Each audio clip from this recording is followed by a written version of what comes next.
আমার হাতে তুমি এখন দেখতে পাচ্ছ একটা বাদাম। এই বাদামটা আমরা অনেক সময় পার্কে বসে বা কোথাও ঘুরতে গেলে এবং বাসে বসে আমরা খেয়ে থাকি, এবং এই বাদাম দুই ধরনের মার্কেটে পাওয়া যায়। একটা হচ্ছে মানে উপরে খোলসটা ফাটায় লবণ দিয়ে হালকা করে ভেজে পলিথিন করে সেল করা হয়, এবং আরেকটা হচ্ছে এইটা মানে বালুতে ভেজে সেল করা হয়, যেটা আমি বালুতে ভাজা সেটা কিনছি আমি। এখন এইটার ক্ষেত্রে একটা বিশেষ ঘটনা শিখার আছে আমাদের, সেটা হচ্ছে যে এই যে বাদামটা, এটা এখন খোলসের মধ্যে আছে, মানে ভাজা বাদাম খোলসের মধ্যে আছে, ফাটাইনি। এখন আমি এটা ফাটাই দেখবো একটু।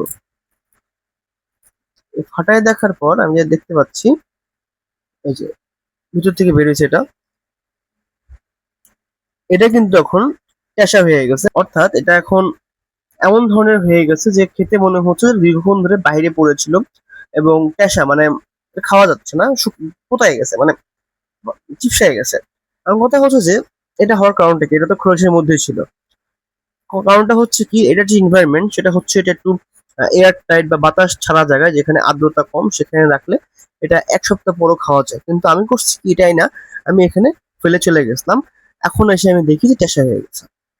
এখানে যে বিষয় হচ্ছে, যেটা হচ্ছে যে আমাদের মানুষদের বা আমরা যারা আছি, আমরা মনে করি যে ফ্রিডম বা স্বাধীনতা একটা উপকারী কাজ করে, কিন্তু কিছু কিছু ক্ষেত্রে স্বাধীনতা আমাদের শেষ করে ফেলে।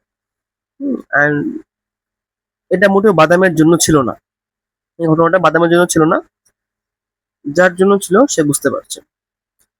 তো এই ছিল ভিডিও। তো ভিডিও ভালো লাগলে এখনই লাইক এন্ড সাবস্ক্রাইব করে দাও। Thank you very much, bye by.